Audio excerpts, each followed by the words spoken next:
இப்போ ஒரு அக்கா இன்னைக்கு ஆந்திராவுக்கு போய் அமித்ஷாவை கூப்பிட்டு காதில் 2 அறை வச்சு அமைச்சிருக்கிறான்.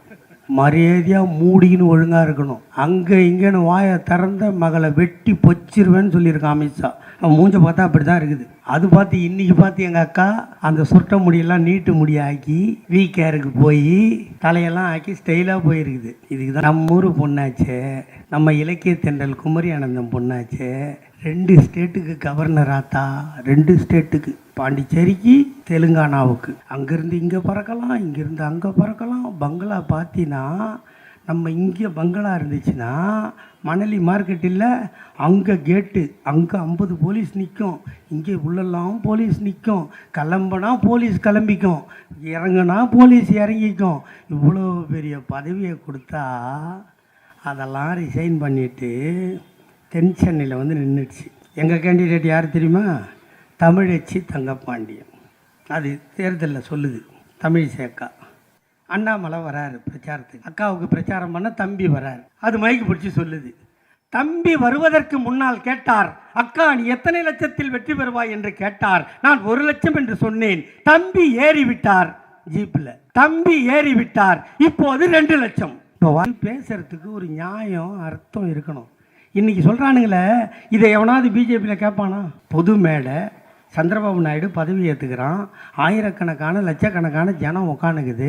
அதில் போய் நம்ம வணக்கம் தான் சொல்லுது. வணக்கம் சொன்ன பொம்பளையை கூப்பிட்டு உட்கார கூட இடம் கொடுக்காம நிற்க வச்சு கண்ட மெனிக்கு திட்டுறான் ஒரு பிஜேபிக்காரன். இந்த கட்சி பொம்பளைக்கு மதிப்பு கொடுமா? நாங்கள் பொம்பளையை அவமானம் பண்ணுற கட்சியம். எந்த ஊரில் போய் சொல்கிறது? நியாயமா? அது சொல்லுது. இன்னொரு 2 நாளைக்கு முன்னாடி 40 ஜெயிச்சின்னா பிரயோஜனம், 40 காது அருந்த ஊசி. இப்போ நல்லா 40 காது. நீ டாக்டர் தானே படிச்சிருக்குது. அது காது இல்லாத ஊசியில் தானே ஊசி போட முடியும். காது இருந்தால் அதில் மருந்து ஏற்ற முடியுமா? அது கூட தெரியல. இது டாக்டர் படிச்சிருக்குது. 40 ஜெயிச்சின்னா புண்ணியன்னு கேட்டிங்கல்ல. பார்லிமெண்ட்டில் ஜெயிச்சு வந்தார்ல நரேந்திர மோடி. எங்கள் தாத்தா அம்பேத்கர் இருக்கார்ல, அம்பேத்கர் தொட்டா தீட்டு பார்த்தா பாவம்னாங்களே, அந்த தாத்தா எழுதினார்ல அரசியல் சாசன புத்தகம், அதை தூக்கி தலைமையில வச்சு முத்தம் கொடுத்தான் பார். அது தாண்டா இந்த 40 பேர் செஞ்ச சாதனை. அரசியல் சட்டத்தை மாற்றுவேன்னவன, அரசியல் சட்டத்தை திருத்துவேன்னு சொன்னவன, அரசியல் சட்ட புத்தகத்தை தூக்கி தலைமையில் வைத்து அதற்கு முத்தமிட வைத்தோமே, இதுதான் இந்த 40 திமுக எம்பி கூட்டணி எம்பி செய்த சாதனை.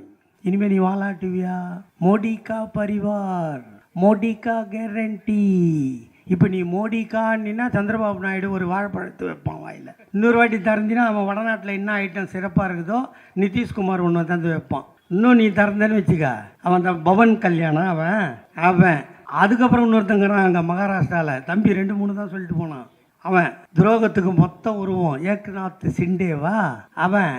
அப்புறம் அஜித் பவார், ராம்விலாஸ் பாஸ்வான் ஒரு பிள்ளைய பெற்று போட்டு போகிறான் அவன். அவெல்லாம் எடுத்து லைனாக வச்சான்னு வச்சுக்கா, மோடி வாய் கிழிஞ்சிரும். இனிமேல் மோடிக்கா பரிவார், மோடிக்கா கேரண்டி அதெல்லாம் பொத்திட்டு வாழை சுருட்டிகிட்டு இருக்கணும். பொது சிவில் சட்டம் பண்ண முடியாது. ராமரை அவங்க அடிச்சிட்டார். ராமரை இவங்க தூக்குனானுங்க. ராமரை கூப்பிட்டு கணத்திலே வச்சார். ராஸ்கல் ஓட்டு கேட்க என் பேராக கிடைக்குது, நீ ராமர் கோயில் இருக்கிற ஊர்லேயே தோற்று போயிட்டானு. இப்போ என்ன கதை? வாழை அப்புறம் சுருட்டி சுருக்கு பையுதுவார், அது உள்ளே போட்டுன்னு பொத்தின்னு உட்காந்தா 5 வருஷம் இருக்கலாம். இல்லை பட்டேர்னு கன்னத்தில் அடிச்சுட்டு எங்கள் அண்ணன் தளபதி யாரை கை காட்டுறாரோ அவன் தான் இந்த நாட்டோட பிரைம் மினிஸ்டர். இந்த நிலைமையை உருவாக்கி கொடுத்தது யார்? இந்தியாவுக்கே வழிகாட்டினது யார்? எல்லா ஸ்டேட்லேயும் தேர்தல் நடந்தது, எல்லாத்துலேயும் ஒருத்தன் 2 பேர் ஜெயிச்சிருக்கான். இங்கே வேரோடும் வேரடி மண்ணோடும் புடுங்கி வீசக்கூடிய சக்தி என் தலைவன் தளபதியை தவிர வேறு எவனுக்கும் இல்லை. அந்த ராம்தாஸ் கட்சி ஒன்று இருக்கும். அவர் கட்சி ஆரம்பித்த உடனே, எனக்கு பின்னால் என் குடும்பம் அரசியலுக்கு வந்தால் என்னை முச்சந்தியில் கட்டி வைத்து சவுகால் அடியுங்கள் சொன்னாரா இல்லையா? அடுத்தவொடனே டைரெக்டாக பிள்ளைய மந்திரி ஆக்கிட்டார். அந்த பாவம் அந்த கிருஷ்ணசாமி நாயக்கர் இருக்கிறாருல்ல, அவர் பொண்ணை பெற்று அதை டாக்டரை படிக்க வச்சு இந்த ராம்தாஸ் பிள்ளைக்கு பொண்ணை கொடுத்து ஒழுங்காக குடும்பம் நடத்துகிறான்னா, அந்த பொண்ணை ரோட்டில் விட்டு தேர்தலில் நிற்க வச்சு அலைஞ்சி ரோடாக சுற்றி அந்த பொண்ணு தோற்று போச்சா? இப்போ போய் கேள. இன்னைக்கு சாயந்தரம் டிவியில் சொல்கிறார், சமூக நீதிக்கும் திமுகவுக்கும் சம்பந்தம் இல்லை, நீ எவனோட சேர்ந்தியோ அங்கே போய் சப்பு, எங்களை கேட்காத. எங்க கூட சேர்ந்த நாங்கள் சொன்னல, உன்னை எம்பி ஆகிறது யாரு? அவன் நல்லவனோ கெட்டவனோ பல்லு பழனிசாமி இல்லையா? யார் பெற்ற புள்ளியோ நல்லா இருக்கட்டும், ஒன்று கொஞ்சம் சிரிக்க வைக்கணுமா வேணாவா?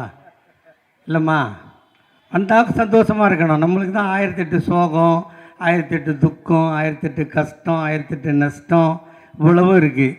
கொஞ்ச நேரமாவது சிரிக்க வைக்கலாம். நான் பார்த்தா லேட்டாக துண்டை கொண்டாந்து என்னை சித்திரவதை பண்ணால் நான் என்ன பண்ண முடியும்?